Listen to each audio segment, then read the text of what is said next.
Welcome friends. Paschimbanga সরকারের অর্থ দপ্তর থেকে একটি বিজ্ঞপ্তি জারি করা হয়েছে। তারিখ হচ্ছে 27 মার্চ 2024। এই বিজ্ঞপ্তির দ্বারা ভোটের জন্য পশ্চিমবঙ্গ সরকার বিভিন্ন রকম ছুটি ঘোষণা করেছে। এই টেবিলে 7টি দফায় কবে কোন কোন কেন্দ্রে ভোট হচ্ছে তা দেওয়া হয়েছে এবং সেই দিনগুলিতে এনআই অ্যাক্টে ছুটি ঘোষণা করা হয়েছে। টেবিলের একেবারে শেষে 2 নম্বরে বলা হয়েছে সমস্ত সরকারি অফিস, শিক্ষা প্রতিষ্ঠান, কর্পোরেশন যে লোকসভা কেন্দ্রের অন্তর্গত সেখানে যেদিন ভোট হবে সেদিন সেখানে ছুটি থাকবে।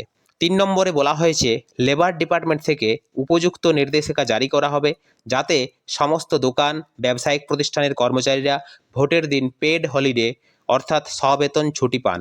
4 নম্বরে বলা হয়েছে যদি কোনো কর্মচারী তার লোকসভা কেন্দ্রের বাইরে কাজ করেন এবং তার লোকসভা কেন্দ্রে যেদিন ভোট সেদিন তার কর্মস্থলে ছুটি নেই, এক্ষেত্রে সেই কর্মচারী ভোট দিতে যাওয়ার জন্য স্পেশাল হলিডে পাবেন শুধুমাত্র ভোটের দিন।